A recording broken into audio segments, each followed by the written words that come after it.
अस्सलाम वालेकुम। Live with Adil Shahzeb के साथ मैं हूं आपका मेजबान। मुल्क में इलेक्शन का माहौल जू बनता जा रहा है। अडियाला जेल में कैद चेयरमैन पीटीआई की मुश्किलात भी बढ़ती जा रही हैं। इलेक्शन कमीशन ने पीटीआई को 20 दिन में इंट्रा पार्टी इलेक्शन कराने के अहकाम जारी किए थे।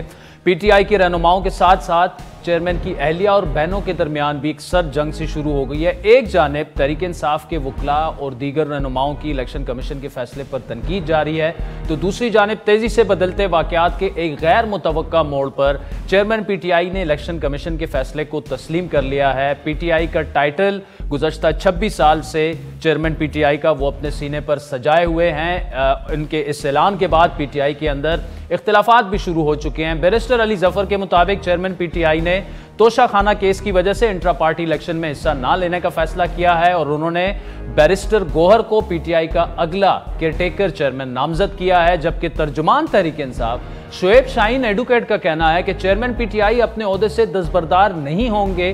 पीटीआई के रहनुमा अफजल मरवत के मुताबिक चेयरमैन पीटीआई ने तोशाखाना केस की वजह से अपने ओहदे से अलहदा होने का फैसला किया, जबकि लतीफ खोसा साहब कहते हैं चेयरमैन पीटीआई दस्तबरदारी का कोई फैसला नहीं किया।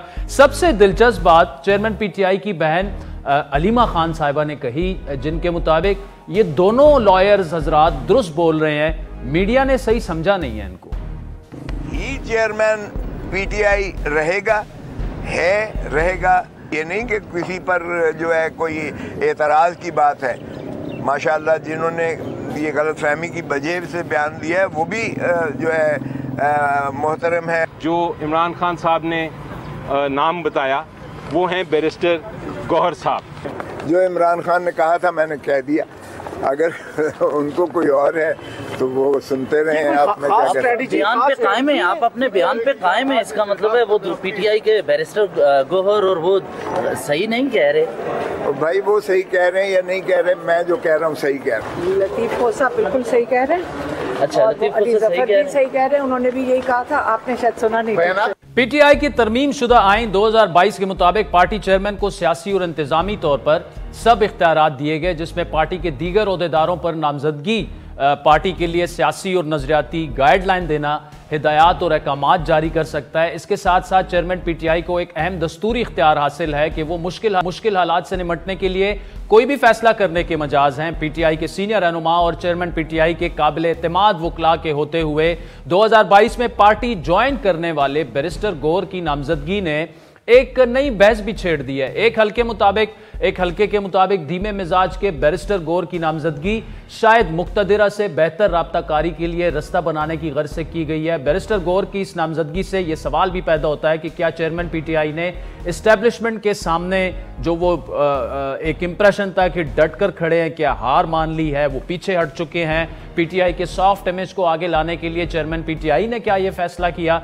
बैरिस्टर अली जफर के मुताबिक बैरिस्टर अली गौहर को निगरान चेयरमैन बनाया जाएगा, जबकि पीटीआई के आइन को देखा जाए तो पार्टी में केयर टेकर यानी निगरान चेयरमैन लाने की गुंजाइश नहीं है। यह तो रही क़यादत की जंग। दूसरी जानिब चेयरमैन पीटीआई की अहलिया बुशरा बीबी और बहनों के दरमियान भी इख्तिलाफात से मुतालिक मुबैना ऑडियो एक मंजर आम पर आई है। चेयरमैन पीटीआई के वकील लतीफ खोसा और बुशरा बीबी की मुबैना ऑडियो में क्या बातचीत हुई, आप खुद ही सुन लें। बल्कि अच्छी खासी वहाँ पे मसला पड़ गया था। अच्छा। तो वो जी वहाँ काफी सारा इशू खड़ा हो गया था, मैं हैरान रह गई थी। फिर मैंने ज्यादा मुनासिब समझा ही नहीं कि मैं उन लोगों से ज्यादा बहनों से बात करूं। बस मैंने सबको कह दिया कि जी मेरे तो सारे केसेस वही करेंगे और आपके जितने अब होंगे जो मैं नहीं समझूंगी कि अब ये लेट हो रहा है तो वो मैं उन्हीं को दूंगी। चले वो कहती हैं कि मेरे साथ तो इसने बदतमीजी की है, मैंने चेयरमैन पीटीआई की अहलिया और इमरान खान की बहनों के दरमियान मुबैना इख्तिलाफात की खबरें कई रोज से गर्दिश कर रही थी। आज ये जो मुबैना ऑडियो लीक हुई है किसी हद तक इख्तिलाफात की तस्दीक भी इसने कर दी है, लेकिन ये ऑडियो कैसे लीक हुई। लतीफ खोसा ने ऑडियो लीक की तस्दीक करते हुए सवाल उठाया कि कौन लोग हैं जो जाती गुफ्तगू या ऑडियो लीक करवाते हैं। शर्म आनी चाहिए जिसने ये जाती कोई लीक की है। अगर इस किस्म की कॉन्वर्सेशन क्लाइंट और वकील के दरमियान होती है जिसने लीक की है उसे शर्म आनी चाहिए। ये जेल की बात कर रहे हैं आप, जेल में जो बात कौन कर रहा है सर, मुझे क्या पता। अब पीटीआई रहनुमाओं के दरमियान इख्तिलाफात से पार्टी को कितना नुकसान पहुंच सकता है। मौजूदा हालात में चेयरमैन पीटीआई के फैसले दुरुस्त हैं या नहीं। क्या चेयरमैन पीटीआई ने एक लॉयर को आगे करके ये पैगाम दिया है कि अब लॉयर्स ही उनकी ये जो मूवमेंट है तहरीक इंसाफ की या जो स्ट्रगल है वो लीड करेंगे। चेयरमैन पीटीआई की इस तरह तैनाती जो है, क्या वो इलेक्शन कमीशन तस्लीम करेगा, नहीं करेगा? इन तमाम मामलों पर बात करने के लिए हमारे साथ दो माहिर कानून किसी तारुफ के मोहताज नहीं है, राजा आमिर अब्बास साहब और पाकिस्तान बार काउंसिल की एग्जीक्यूटिव कमेटी के चेयरमैन हसन रजा पाशा साहब भी मौजूद हैं। Raja sahab, thank you so much for joining us. Barrister Gohar की तैनाती जो है, क्या उससे ये पैगाम जा रहा है कि अब लॉयर्स जो हैं वो फ्रंट पर रहकर पीटीआई को डिफेंड भी करेंगे, वही कंटेस्ट करेंगे, लेकिन फिर आप देखें कि जो पीटीआई के अंदर लॉयर्स के ग्रुप हैं वो भी तकसीम है, मतलब एक कह रहा है कि गौहर को बना दिया, दूसरा कह रहा है नहीं वो खुद ही है। कैसे आप इसको देख रहे हैं? देखिए, अब ये तो जो बनाने वाले हैं, जो इमरान खान साहब हैं, उन्हीं के ज़हन में क्या उसकी सोच होगी, क्या कॉन्फिडेंस लेवल होगा और क्यों वो इसे बेहतर समझते होंगे। मेरे नज़दीक एक उसमें अहम बात यह है कि एक लॉयर को जो कि उनके केसेस बड़े अच्छे अंदाज में लड़ते हुए आ रहे हैं और हर जगह उनके साथ हैं, तो वो जो हालिया इमरान खान साहब पे पाबंदियां हैं कि वो पब्लिक में नहीं आ सकते, कोर्ट में नहीं आ सकते, जेल में ही ट्रायल हो रहा है उनका, और उनको माँ सिवाय लॉयर्स या उनके फैमिली मेंबर्स के किसी से मिलने नहीं दिया जा रहा। चूंकि इलेक्शंस करीब आ गए हैं तो बहुत सा पॉलिटिकल स्टफ भी उन्होंने टैकल करना है। तो मेरे ख्याल में जो गौहर साहब हैं, चूंकि उनके पर्सनल लॉयर हैं इन तमाम केसेस में, उनका इंटरेक्शन जो उनके साथ है वो बहुत आसान है, उसे कोई रोक नहीं पाएगा, ना कोई अदालत ना कुछ। तो वो उस तरीके से मैसेज कन्वेइंग, इंस्ट्रक्शंस लेना इमरान खान साहब से जी, और वो जो भी उनका, क्योंकि अगर आप किसी पार्टी के जो पुराने ओहदेदार हैं अगर उसको आप बना देते तो फिर वो खान साहब से तो मिल नहीं सकते थे। तो मेरे नजदीक जो प्रिवेल की है रीजन वो यही है कि जी कोई ऐसा शख्स हो कि जो कि लीगली जिसको ना छुपना पड़े, क्योंकि बहुत सौ के तो नाम होते हैं कि वो अंडरग्राउंड फिर उनको जाना पड़ जाता है या फिर प्रेस कॉन्फ्रेंस करनी पड़ जाती है। तो ये उनके ज़हन में एक बड़ी क्लियर सोच है और I think this is the only reason. बड़ा लॉजिकल आपका राय साहब जवाब है। पाशा साहब, क्या बैरिस्टर गौहर की तैनाती जो है उससे कानूनी मुश्किलात तो शायद ही कम हो, लेकिन आप एग्री करते हैं राय साहब से कि सियासी मुश्किलात कम करने के लिए यह फैसला किया गया है? लेकिन फिर पार्टी के अंदर यह सवाल भी उठ रहा है कि जो लोग आपके लिए जेलों में हैं, मतलब शाह महमूद है, परवेज इलाही है, यास्मीन राशिद है या अली मोहम्मद खान जैसे लोग हैं, उनको आपने साइडलाइन कर दिया और इनको ले आए हैं, तो क्या ये सियासी मुश्किलात कम करने के लिए आप समझते हैं ये अपॉइंटमेंट हुई है? मेरा ख्याल है कि अपनी पॉलिटिकल पार्टी के अंदर जो है वो तनाव ज्यादा बढ़ेगा इससे।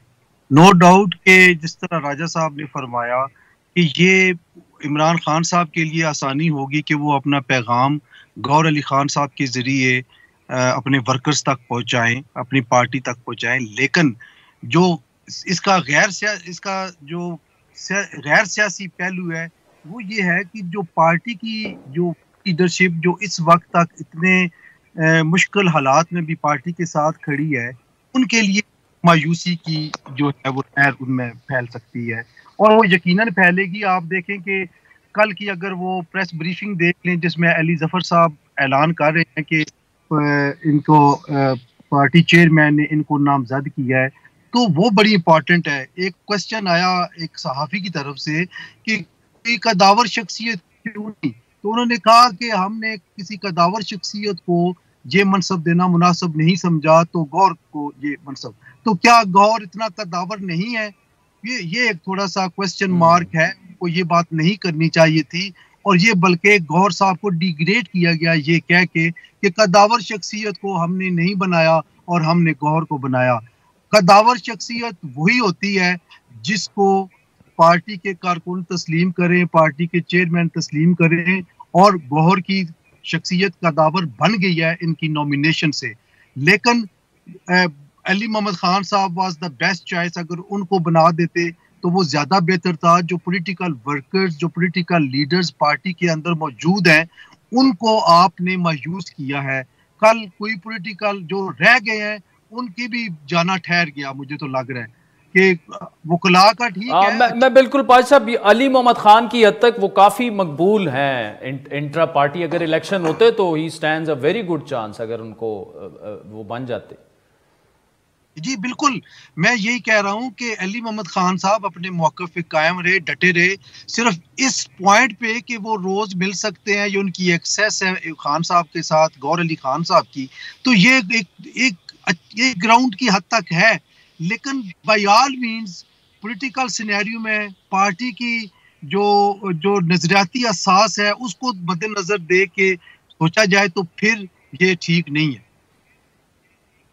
ठीक है राय साहब, इंटर पार्टी इलेक्शंस तो हो रहे हैं और कानून और आइन, कानून को देखा जाए तो वो पार्टी के आइन के तहत होंगे। अब पार्टी के आइन के तहत तो आपने डिविजनल इंतखाबात कराने हैं, प्रोविंशियल कराने हैं, फिर चेयरमैन इलेक्ट होगा, तो अभी भी ख़तरा मौजूद है कि इलेक्शन कमीशन जो है इन इंतखाबात को तस्लीम ना करे और बल्ले का निशान बैलेट पर ना हो। असल में यही वो इशू था जिसको सामने रखते हुए ये जो चेंज ऑफ चेयरमैनशिप है ये भी की गई कि कहीं ऐसा ना हो कि अगर इमरान खान साहब को, because that is again a contesting question कि क्या क्योंकि एक मियां नवाज शरीफ की शक्ल में एक जजमेंट आ चुकी है हाई कोर्ट की, बट इलेक्शन एक्ट 2017 में कोई ऐसी शिक मौजूद नहीं है, बट उसको अवॉइड करने के लिए उन्होंने ये कर दिया। अब जो इलेक्शन कमीशन ऑफ पाकिस्तान है, क्योंकि आइन का 218 के तहत उन्होंने एक फ्री एंड फेयर इलेक्शन कराना है, तो अगर वो एक आइसोलेशन में ले जाके सिर्फ एक पार्टी पे कि जी डिवीजन, डिस्ट्रिक्ट, ब्ला ब्ला ब्ला, और देखिए ये चीज़ें एक मोम की नाक की तरह होती हैं, जिधर मर्जी मोड़ दी जाए, क्योंकि आप क्या करेंगे, वो तो फैसला दे देगा, हाई कोर्ट चले जाएंगे, 10 तारीख आ रही है नॉमिनेशन पेपर्स की, 10 तारीख में आपने तो जो एक कल परसों में एक पढ़ रहा था report human right commission of Pakistan की, बड़ी डिटेल रिपोर्ट है, उसमें जो वाहिद चीज़ अलेज की गई है वो इसी इलेक्शंस के बारे में थी एंड रिगार्डिंग पीटीआई थी कि जी इसको भी वो वाला जो एक लेवल प्लेइंग फील्ड की बात हो रही है वो गालिबन नहीं मिल रही। ये जो एलिगेशंस हैं उन्होंने इलेक्शन कमीशन ऑफ पाकिस्तान को नोट कराए और उनसे एक्सपेक्ट किया कि जी इस पे कोई आप एक्शन लेंगे, तो आई डोंट थिंक सो कि अब अगर माइनस इमरान खान, वो चेयरमैन तो हैं जो भी हैं पॉलिटिकली, और ये ऑप्टिक्स की हद तक कि ये नाम वगैरह होते हैं, एक ये सिर्फ उन्होंने उस डॉक्यूमेंट को पूरा करना है, तो आई बिलीव कि अगर अब भी इलेक्शन कमीशन ऑफ पाकिस्तान की तरफ से कोई चीज़ ऐसी आ जाती है कि नहीं जी बल्ला नहीं है, तो दैट वुड टू मी, फिर वो एलेज कर रही है पीटीआई के मेलाफाइडीज हैं, दैट वुड उसमें वजन होगा आपके मेलाफाइडीज, ठीक है, मेलाफाइडीज होंगे। पाशा साहब, सेम सवाल आपसे, अगर ऐसा हो जाता है तो क्या फेयर एंड फ्री इलेक्शन, और दूसरा ये कि इंट्रा पार्टी तो फिर तमाम पार्टियों को कहे ना कि यार आपने, अब हमें पता है कि सारी तमाम जमातें जो हैं इंट्रा पार्टी इलेक्शन, ऊपर जमहूरियत का नारा, लेकिन अपनी पार्टीज में उनकी जमहूरियत होती नहीं है, तो फिर सबको कराने चाहिए। किसी पार्टी में भी मैं नहीं समझता कि कोई सही इलेक्शन, इंट्रा पार्टी इलेक्शंस होते हों, तमाम की तमाम शख्सियात के गिर्द घूमते हैं और अनअपोज्ड बन जाते हैं। मस्से शूरा बैठती है, किसी की सेंट्रल एग्जीक्यूटिव कमेटी बैठती है, किसी का जनरल हाउस बैठता है, 400, 500 या 1000 या 2000 बंदे इकट्ठे करके एक इलेक्शन करवा देते हैं, शो ऑफ हैंड होता है। तो ये कोई इलेक्शन नहीं है, इन रियल सेंस इसको इलेक्शन नहीं कहते। बहरहाल अगर पीटीआई की हद तक सिर्फ ये अगर ये किया गया है तो ये भी हम समझते हैं कि इसको फिक्स करने के लिए दीवार के साथ लगाने की कोशिश की जा रही है। ऐसा नहीं होना चाहिए, सबके साथ बराबर होना चाहिए। फ्री एंड फेयर इलेक्शंस तभी हो पाएंगे। हसन रजा पाशा साहब, राजा आमिर अब्बास साहब, thank you so much for joining अस। एक कंसेंसस यही कि फेयर एंड फ्री इलेक्शंस जो हैं, जिस तरह कहा जाता है ना कि इंसाफ होता हुआ नजर आना चाहिए, तो फ्री एंड फेयर इलेक्शंस जो हैं वो भी होते हुए नजर आने चाहिए। वक्त चाहता है एक ब्रेक का, जिसके बाद पीपल्स पार्टी के योम तासीस पर बात करेंगे हमारे साथ। वेलकम बैक नाज़रीन। पाकिस्तान पीपल्स पार्टी ने आज क्वेटा में अपने 56वें यौम तासीस के मौके पर इंतखाबी जलसा किया, जिसमें पीपल्स पार्टी के चेयरमैन बिलावल भुट्टो और को चेयरमैन आसिफ जरदारी पार्टी की आदत के हमरा स्टेज पर दिखाई दिए और आवाम को यह वाज़ा पैगाम देने की कोशिश की कि चंद रोज से जरदारी साहब और बिलावल के दरमियान जो बयानात के तजादात को लेकर सूरत हाल थी, अब ऐसा नहीं है। यह अंदाज़ा इस बात से भी लगाया जा सकता है कि बिलावल भुट्टो के आज के जलसे से खिताब में जो सियासत या फिर बूढ़े सियासतदानों, बुजुर्ग सियासतदानों का उन्होंने जिक्र नहीं किया। अपनी तकरीर में बिलावल भुट्टो ने नए दौर और नई सियासत का नारा दिया, साथ ही ये भी वाज़ेह किया कि पीपल्स पार्टी हर कीमत पर 18वीं तरमीम का दिफा करेगी। महंगाई के लिए अगर दरवाजे पीटीआई ने खोले, जब नून लीग के पास खजाना का जिम्मेदारी था, वो फेल हो चुके और पाकिस्तान भर में वो आज महंगाई लीग, मुस्लिम लीग नहीं, पाकिस्तान महंगाई लीग से पुकारे जा रहे हैं कि ये सियासत के शोबाज है। नया दौर के लिए नया सियासत, जहां हम वोट का इज्जत भी करेंगे। मैं तो ये मौसमी जमहूरी पसंद नहीं हूं।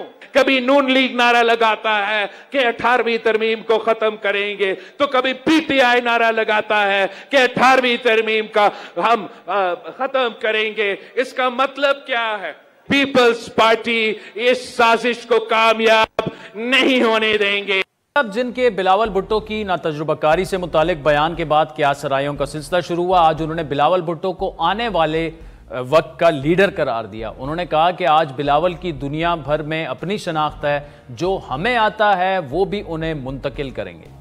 आज लोग उसको अपनी शनाख्त से जानते हैं, तो अल्हम्दुलिल्लाह हर मौसम में, हर दौर में हमने बिलावल की सपोर्ट करनी है, उसकी हमने तरबियत करनी है और जो हमें आता है वो उसको ट्रांसफर करना है। बिलावल को हमने यूथ का, आपका, आने वाले कल का लीडर बनाना है और उसको सपोर्ट करनी है। पीपल्स पार्टी ने तो आज एक बार फिर 18वीं तरमीम से मुतालिक अपने खदशात का इजहार किया। इन्हीं खदशात से मुतालिक जब हमने अपने शो में नून लीग के नायब सदर खुर्रम दस्तगीर खान से पूछा तो उन्होंने क्या कहा था, सुनिए।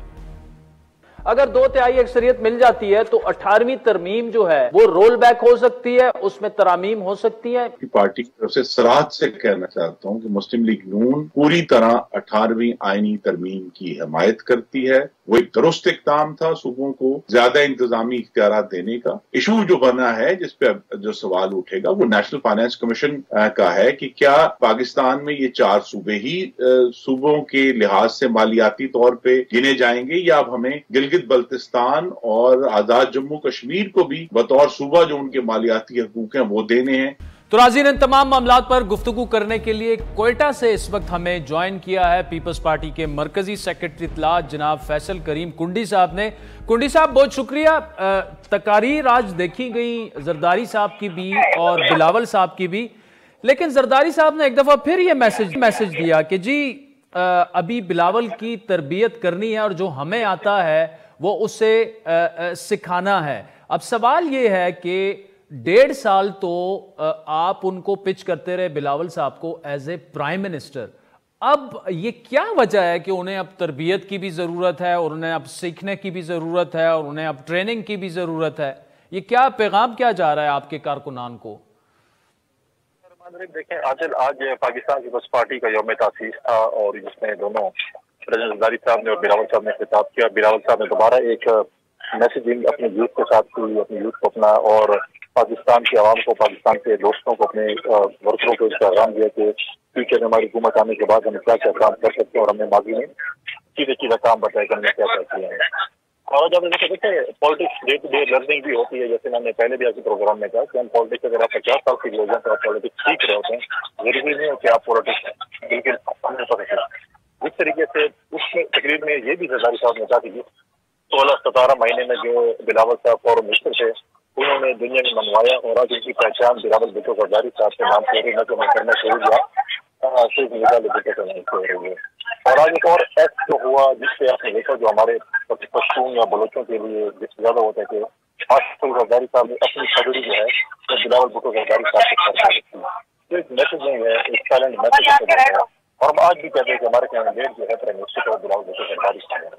ठीक है। अच्छा कुंडी साहब, दूसरा मुझे ये बताएगा कि पीपल्स पार्टी का एक गिला था कि बलूचिस्तान अवामी पार्टी के कुछ लोग जो शामिल हुए उन्हें फिर कहा गया कि आप अब वो छोड़ के नून लीग में चले जाएं। कुछ मजीद लोग शामिल होना चाह रहे थे, उन्हें मना किया गया, लेकिन आज कुछ शमूलियतें हुई हैं, तो अब आपकी नाराजगी दूर हो गई है? क्योंकि वही कुदूस बुजंजो जिन्होंने खत लिखा था जरदारी साहब को, माजरत कर दी थी शमूलियत की, वो भी शामिल हो गए?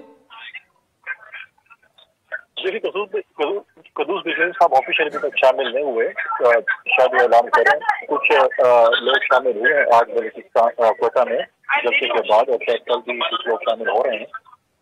हमने पहले भी कहा था कि बलूचिस्तान अवामी पार्टी जो भी है वो इलेक्टेबल है, या तो पॉलिटिकल पर्सनैलिटीज है जो लोग जानना चाहते हैं PMLN में, जो जानना चाहते हैं CPC में, भी चाहते हैं, उनको हक है जानने का।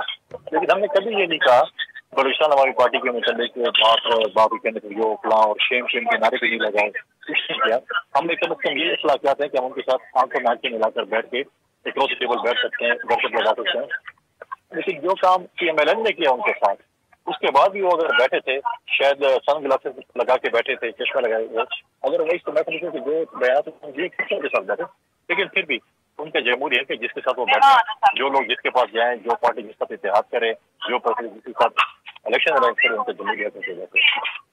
अच्छा कुंडी साहब, मुझे साथ में भी बताइएगा कि 18वीं तरमीम पर भी आज बिलावल ने बात की कि ऐसा नहीं होने दिया जाएगा, और नून लीग ये करना चाहती है, लेकिन नून लीग तो कैटेगोरिकली डिनाई कर रही है कि ऐसा ना हमारा कोई प्लान है, ना मंशूर है, ना कोई डिस्कशन हुई है।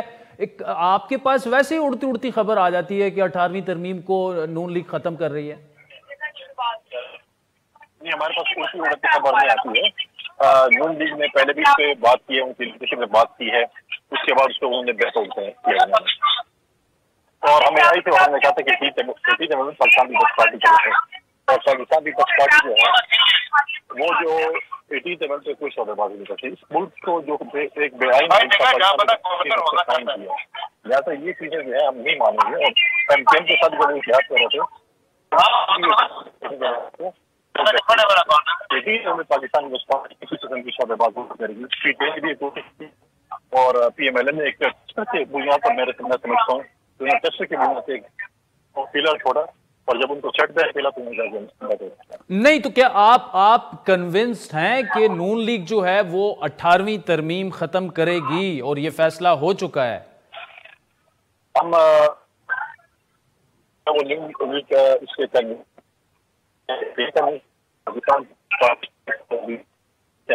कोई सौदेबाजी नहीं होगी, हम रोकेंगे, हर हरबा इस्तेमाल करेंगे, जमहूरी हरबा, सियासी हरबा, और इस चीज को हम नहीं होने देंगे, और इंशाल्लाह होने देंगे। नहीं कुंडी साहब, तो हरबा तो तब इस्तेमाल होगा जब वो खत्म करने जाएंगे ना, वो तो कह रहे हैं कि हमारा प्लान ही नहीं है। तो आप क्या कन्विंस हैं कि इनका प्लान यही है और ये खत्म करने जा रहे हैं 18वीं तरमीम? बिल्कुल इनका प्लान है कि ये खत्म करेंगे 18th अमेंडमेंट, और जो है अभी इन्होंने इसलिए किया जब उनको पता चला कि इसकी पॉपुलेशन बहुत ज्यादा है, इसलिए इन्होंने जो है फिर बयान दिया कि नहीं करना चाहते। अगर नहीं करना चाहते हमें कोई एतराज नहीं, करेंगे तो फिर आप देख लेंगे कि क्या होता है। लेकिन जैसे मोहन साहब ने कहा कि पाकिस्तान में अगली हुकूमत जो है वो किसी को शायद मेजॉरिटी न मिले, इत्तेहादी हुकूमत होगी, तो इत्तेहादी हुकूमत 18th अमेंडमेंट का वो जो है जो वो सिर्फ फ्रेड गद्दारी साहब को जाता है, जिन्होंने इसको रोल बैक करने के लिए मैं नहीं समझता कि कोई ऐसी जमातें उनके साथ इस तरह का शायद हुआ। पाकिस्तान की बाकी जमातें शायद वो बलूचिस्तान की हो, मेजॉरिटी जमातें उनके साथ। ठीक है, चलें। फैसल करीम कुंडी साहब, thank you so much for joining अस। वक्त तो चाहता है एक ब्रेक का, जिसके बाद आपको अमेरिका लिए चलेंगे, जहां पर एक अमरीकी इंडियन निजात जो थे उनको कत्ल, क्योंकि खालिस्तान तहरीक और उनसे जुड़े हुए थे, तो उनको कत्ल करने की साजिश में एक इंडियन शहरी पर फर्द जुर्म आयद हो चुकी है। आपको याद दिलाते चले, इससे पहले कनाडा में भी ये वाक़यात हो चुके हैं। कतर में जो है वो तकरीबन 7-8 इंडियन जो शहरी हैं उन पर उन्हें सज़ा हुई, क्योंकि उन पर इल्ज़ाम दिए था कि वो इसराइल के लिए जासूसी कर रहे थे। एक डिप्लोमेटिक एम्बैरेसमेंट सी बन रही है पूरी दुनिया में इंडिया के लिए। तफसीली गुफ्तगू करेंगे एक ब्रेक के बाद। वेलकम बैक नाज़रीन। अमेरिका में सिख अलहदगी पसंद रहनुमा गिरफ्तोन सिंह पन्नू के कत्ल की साजिश के केस में अमेरिका ने इंडियन शहरी पर फर्द जुर्म आयद कर दिए। अमेरिकी प्रोसिक्यूटर के मुताबिक इंडियन शहरी निखिल गुप्ता ने न्यूयॉर्क में भारतीय निजात जो अमरीकी हैं उनके कत्ल की साजिश की। अमरीकी कानून नाफिज करने वाले इदारों ने इस साजिश को नाकाम बना दिया और उनके बकौल हम अमरीकी सरजमीन पर अमरीकी शहरियों को कत्ल करने की कोशिशों को बर्दाश्त नहीं करेंगे। अमरीका या बैरून मुल्क अमरीकियों को नुकसान पहुंचाने की कोशिशों की तहकीकात और मुकदमा चलाने के लिए तैयार हैं। इस्तिगासा के मुताबिक सिख रहनुमा पर हमले और इंटेलिजेंस रिपोर्ट की रोशनी में रवां साल जून में पुलिस ने चेक रिपब्लिक से गुप्ता को गिरफ्तार किया, जिसने तफ्तीश के दौरान कत्ल के मंसूबे का एतराफ किया। अमरीकी महकमा इंसाफ के इन इल्जामात पर वाशिंगटन में भारत के सिफारतखाना ने फौरी तौर पर कोई रद्द-ए-अमल नहीं दिया। गुज़श्ता हफ्ते अमरीकी की कौमी सलामती की कौंसिल के तर्जुमान जॉन कर्बी ने कहा था कि अमरीकी हुकाम ने अमेरिका में एक सिख अलहदगी पसंद रहनुमा गिरफ्तोन सिंह को कत्ल करने की साजिश को नाकाम बना दिया था और इंडियन गवर्नमेंट के मुलविस होने के खदशात पर नई दिल्ली को वार्निंग भी जारी की गई है। इस हवाले से कैनेडियन वज़ीर-ए-आज़म जस्टिन ट्रूडो ने कहा है कि फर्द जुर्म आयद होने का मतलब यह है कि इंडिया को अब इन इल्जामात को संजीदा ले। The month of August onwards, we have been working closely with our American counterparts, with partners around the world, on the very serious allegations that we shared in September. That we believe India was involved, agents of the government of India were involved in the killing of a Canadian citizen on Canadian soil. The news coming out of the United States further underscores what we've been talking about from the very beginning, which is that India needs to take this seriously. The Indian government needs to work with us to ensure that we're getting to the bottom of it. 52 साला Nikhil Gupta check Republic की एक jail में इस वक्त कैद है और उनकी अमेरिका मुंतकिली अभी ज़ेर इल्तिवा है। अमेरिकी प्रोसिक्यूटर्स की जानिब से यह भी कहा गया है कि इल्जाम साबित होने की सूरत में उन्हें 20 साल कैद की सजा सुनाई जा सकती है। दूसरी जानिब एक हफ्ता पहले फाइनेंशियल टाइम्स ने इस बारे में एक तफसीली रिपोर्ट जारी की थी, जिसके मुताबिक गिरफ्तोन सिंह पन्नू जो हैं उनको हतफ बनाने का बाकायदा मंसूबा जो था वो तैयार किया गया था, जिनके खिलाफ इंडिया की एजेंसी रॉ ने मुकदमा दर्ज किया था कि पन्नू ने रवा माह सोशल मीडिया पर शेयर किए गए वीडियो पैगामात में एयर इंडिया के मुसाफिरों को मुतनब्बे किया था कि उनकी जिंदगियों को खतरा है। अमेरिका ने इस मंसूबे में मुलविस होने के खदशात पर इंडिया को इंतबाह भी जारी किया है, लेकिन इंडियन वजारत खारजा का ताहाल इस पर कोई रद्द अमल सामने नहीं आया। आलमी मीडिया की रिपोर्ट्स के मुताबिक इंडियन शहरी निखिल गुप्ता को जून में चेक रिपब्लिक में गिरफ्तार किया गया। मुंतकिल अभी तक अमेरिका नहीं हुए, लेकिन यह खबर एक ऐसे वक्त में सामने आई है जब सिर्फ 2 माह पहले ही खालिस्तान तहरीक के रहनुमा हरदीप सिंह नजर को कनाडा में कत्ल कर दिया गया था, जिसके बाद कनाडा के वज़ीर-ए-आज़म ने बराह रास्त उसका इल्ज़ाम इंडिया पर लगाया था कि हरदीप सिंह के कत्ल में इंडिया मुलविस है, जबकि कनाडा ने भारतीय एजेंसी के रॉ के जो ओहदेदार हैं उन्हें कनाडा बदर भी कर दिया था। दोनों ममालिक के दरमियान सफारती कशीदगी के बाद सीनियर सिफारतकारों को भी मुल्क छोड़ने के अहकाम जारी किए गए थे, जबकि दोनों ममालिक ने अपने शहरियों के लिए ट्रैवल एडवाइजरी भी बाकायदा जारी की थी। ये जो 2 एपिसोड अब तक हो चुके हैं, इससे पहले आपको याद दिलाते चले कि कतर में भी तकरीबन 7-8 जो इंडियन शहरी थे उन्हें इसराइल के लिए जासूसी करने के इल्ज़ाम में बाकायदा सज़ा सुनाई गई थी। तो इस वक्त मारूफ सहाफ़ी और कॉलमिस्ट जनाब अली मुइन नवाजिश साहब हमारे साथ मौजूद हैं। अली साहब, thank you so much for joining अस। एक और एपिसोड, ये किस तरह आप इसको देख रहे हैं और यूएस मीडिया में इसको किन नजरों से देखा, ये जो हुआ है अभी तक? थैंक यू आदिल साहब। देखिए, ये एक और एपिसोड भी है और एक continuity of pattern of episodes है जो नजर आ रहा था। स्पेशली जब निजार का मामला कनाडा में हुआ तो कैनेडियन ऑफिशियल्स भी ये कह रहे थे कि उनको एसेंशियली जो इंटेलिजेंस है वो अमेरिका की तरफ से ही आई थी, और ये पता चल रहा था कि अमेरिका इस चीज को काफी अरसे से ट्रैक कर रहा था। और अब जैसे आपको पता है कि उन्होंने ऑफिशियली एक इंडाइटमेंट लाए हैं, यानी वो उसको कोर्ट के अंदर प्रोसेस में लेके जा रहे हैं। तो जब कनाडा में ये हुआ तो तब तो इंडिया ने बड़ी पॉस्चरिंग की और जी वीजा बंद कर दिए और इस तरह की हम एलिगेशंस बर्दाश्त नहीं करेंगे। लेकिन जब अमेरिका की तरफ से बाकायदा इंडाइटमेंट लाई गई और एक तरह से आप कह लें कि एविडेंस बेस्ड केस सामने बहुत ज्यादा आ गया, तो अब इंडिया की पोस्चरिंग और भारतीय मीडिया जिस तरह कनाडा के मामले में कर रहा था वो भी कम हो गया। तो ये एक बड़ा डेंजरस पैटर्न नजर आ रहा है इंडिया के हवाले से कि इंडिया ना सिर्फ कनाडा में बल्कि अमेरिका में और हो सकता है, जिस तरह आपने जिक्र किया वो कतर में भी अरेस्ट किए गए। तो ये इंडिया के लिए डिप्लोमेटिकली एक बड़ा डैमनिंग सी इंडाइटमेंट है और इंडिया को अब इसको बड़ा सीरियसली लेना पड़ेगा। और मोदी गवर्नमेंट जो इस तरह की एक्स्ट्रा जुडिशियल किलिंग्स अब्रॉड करने की कोशिश कर रही है वो इंडिया को डिप्लोमेटिकली भी बड़ा डैमेज करेगा। और हम जिस तरह जानते हैं कि वेस्ट ये कोशिश कर रहा था कि इंडिया को पोजीशन करे अगेंस्ट चाइना, और चाइना पे अक्सर वेस्ट का ये क्रिटिसिज्म होता था कि वो अपने जो शहरी रहते हैं वेस्टर्न ममालिक में उनके जरिए एस्पियोनाज करते हैं या अपनी स्टेट एक्टिविटीज को आगे बढ़ाते हैं। तो अब पता चल रहा है कि इंडिया तो उससे आगे जाके एक्स्ट्रा जुडिशियल किलिंग्स कर रहा है वेस्टर्न कंट्रीज में, चाहे वो कनाडा हो जाए और यूएस हो जाए। और इसकी बड़ी क्लियर कट एविडेंस मौजूद है कि और आपको पता है कि प्रोसिक्यूटर कोई इस तरह का केस अमेरिका में स्पेशली ना लाते अगर बहुत क्लियर कट एविडेंस ना होती। तो कनाडा के मामले में तो इंडिया ने मतलब उधर अली मोइन साहब, मैं सिर्फ अपने ऑडियंस के लिए कह दूं कि वहां पर फर्द जुर्म आयद करने का मतलब यही होता है कि जुर्म जो है वो सरजद हो चुका है, इन्वेस्टिगेशन उसकी हो चुकी है। ये जो आपने बात की नवाज साहब, इससे पहले हमने देखा कि देखिए रशिया पर कई इल्जामात लगते रहे कि जी वो जो रशिया मुखालिफ जो लोग हैं उन्हें बरतानिया में और मुख्तलिफ ममालिक में उन्हें कत्ल किया गया। लेकिन फिर हमने देखा कि जब यूके में ये हुआ था तो दोनों ममालिक के सिफारती ताल्लुकात ख़त्म हो गए थे, अभी तक वो अपने ट्रैक पर दोबारा से नहीं आए। तो क्या ये भी हो सकता है कि अमेरिका और कनाडा, क्योंकि देखिए कनाडा तो शोर मचा रहा है, जस्टिन ट्रूडो तो बार बार कह रहे हैं, लेकिन अब अमेरिका और ये दोनों मिलकर क्या ये मामला जो है बिल्कुल इंडिया के लिए डिप्लोमेटिक एम्बैरेसमेंट तो है, लेकिन सिफारती ताल्लुकात भी मुनक़ते हो सकते हैं? देखिए इंडिया ने सफारती ताल्लुकात एक तरह से तो कनाडा के साथ उनको बड़ी एक्सट्रीम पे ले गया था। कनाडा के बहुत सारे डिप्लोमेट्स उन्होंने एक्सपेल कर दिए थे और उन्होंने कनाडा में जो इंडियन नेशनल्स जो जब वो सिटीजनशिप लेते हैं तो उनको इंडियन सिटीजनशिप छोड़नी पड़ती है। तो कैनेडियन नेशनल्स के लिए उन्होंने वीजाज भी सस्पेंड कर दिए थे और बहुत सारी इवन उनके अपने लोगों के लिए यहाँ बड़ी डिफिकल्टी हो गई थी।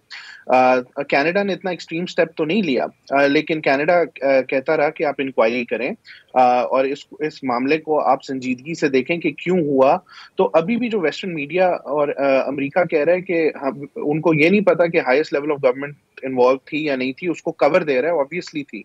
तो शायद इतना बड़ा स्टैंड वेस्ट इस वक्त लेने के लिए तैयार नहीं है, लेकिन अगर ये पैटर्न कंटिन्यू रहा तो जो सफारती ताल्लुकात स्ट्रेन हुए हैं वो जरूर और स्ट्रेन होंगे और इंडिया डिप्लोमेटिकली अपनी जो पोजीशन, स्पेशली जो वेस्ट उसको पोजीशन कर रहा था, वो उसके लिए बड़ा डैमेजिंग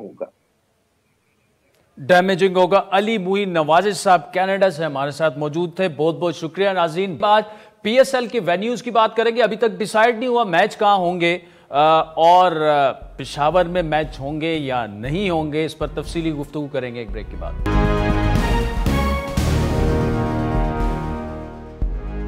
वेलकम बैक नाज़रीन। क्रिकेट से मुतालिक खबरें हमेशा से पाकिस्तान में हर किसी की तकरीबन तवज्जो का मरकज़ होती हैं। क्रिकेट के दीवानों को PSL के नवे एडिशन का बेताबी से इंतजार भी है, लेकिन PSL शेड्यूल और वेन्यूज़ के फैसले में ताख़ीर से ना सिर्फ शायकीन परेशान है बल्कि फ्रेंचाइज जो मालिकान हैं उनमें भी तशवीश पाई जाती है। पेशावर ज़ल्मी के जो फ्रेंचाइज ओनर हैं जावेद अफरीदी ने एक्स पर अपनी पोस्ट में लिखा कि अब मजीद इफ्स एंड बट्स नहीं, हमें पेशावर ज़ल्मी के मैच हमारे होम ग्राउंड पर देखने हैं। फरवरी में ऐलान करदा आम इंतखाबात के बायस PSL 9 के मैचेस पाकिस्तान में या फिर UAE में करवाने के हवाले से अभी तक इत्तेफाक ना होने के बायस फ्रेंचाइज मालिकान जो हैं उनमें तशवीश है। जिस तरह मैंने पहले कहा, खबर यह है कि PCB इस मामले पर अज खुद फैसला करने की बजाय शायद टीमों से मुशावरत करना चाहता है और इस सिलसिले में रहनुमाई के लिए हुकूमत को खत भी लिखा जा चुका है।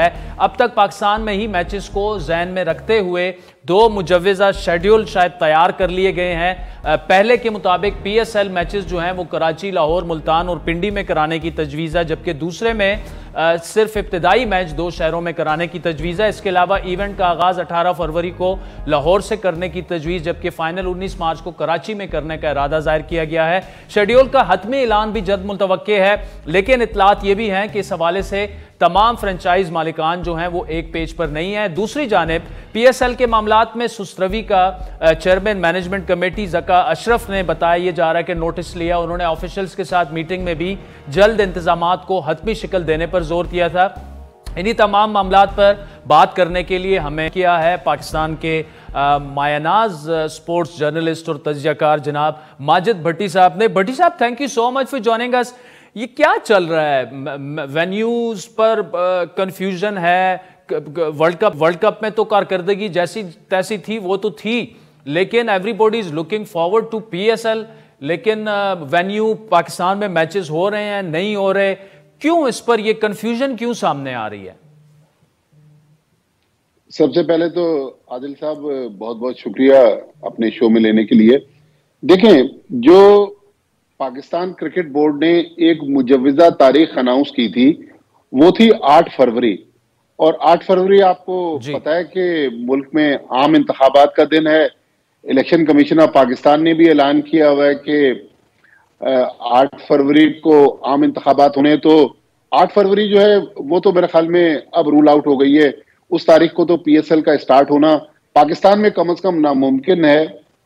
दूसरा एक और इशू है कि पाकिस्तान क्रिकेट बोर्ड, जिस तरह आपने भी अभी अपने इंट्रो में बताया कि पाकिस्तान क्रिकेट बोर्ड ने पिछली कम से कम 2 मीटिंग्स में फ्रेंचाइज ओनर्स को ये प्रपोजल दिया कि टूर्नामेंट के शुरू के कुछ हिस्से के मैचेस हम यूं ही ले जा। पाकिस्तान क्रिकेट बोर्ड भी इससे बेखबर है कि 17 फरवरी तक दुबई में IL T20 का फाइनल होना है। 17 फरवरी को वो टूर्नामेंट खत्म होगा, जिसमें बाबर आजम, शाहीन और बहुत सारे पाकिस्तानी और दुनिया के जो सफे अव्वल के फॉरेनर्स हैं, चूंकि पैसा बहुत इन्वॉल्व है, वो उस टूर्नामेंट में पार्टिसिपेट करेंगे।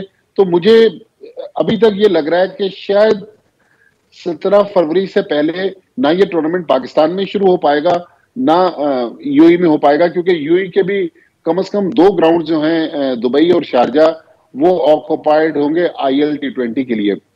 अब मसला ये है कि इलेक्शन चूंकि सर पर हैं, एक तो PCB के भी इलेक्शन हैं, जिसपे अगर आप सवाल पूछेंगे तो उसपे भी बड़ी एक इंटरेस्टिंग डेवलपमेंट है।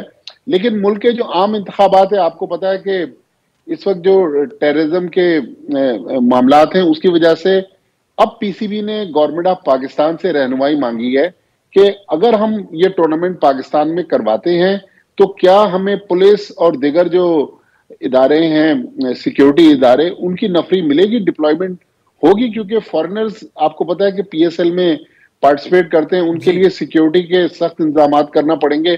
तो अभी तक जो इंटीरियर मिनिस्ट्री है वहां से PCB को कोई जवाब नहीं आया। PCB उसका भी इंतजार कर रहा है। अब फ्रेंचाइज ओनर्स का ख्याल ये है कि अगर ये टूर्नामेंट जी फ्रेंचाइज ओनर, अच्छा बट साहब, इसमें बड़ा देखें, कोई रॉकेट साइंस नहीं है। 8 फरवरी को अगर इलेक्शंस होने हैं तो 18 भी 10-12 दिन अगर डिले कर दें तो पाकिस्तान में ही करवा लें, लेकिन कोई दाल में कोई काला लग रहा है। ये एक तो एक कमेंट हो गया। दूसरा, ये पेशावर में मैचेस क्यों नहीं? जब ग्राउंड वगैरह सब कुछ तैयार है तो एक फ्रेंचाइज को जो है उसके होम ग्राउंड से क्यों महरूम रखा जा रहा है? अच्छा देखें, मैं आदिल साहब काफी टाइम हो गया, तकरीबन 8-9 साल हो गए मेरा पेशावर जाना नहीं हुआ। लेकिन मैंने भी कल जावेद आफरीदी साहब का ट्वीट पढ़ा था, और वो वजह तौर पे कह रहे हैं कि भाई अगर अरबाब नियाज स्टेडियम, जिसमें जब PTI की गवर्नमेंट थी, बल्कि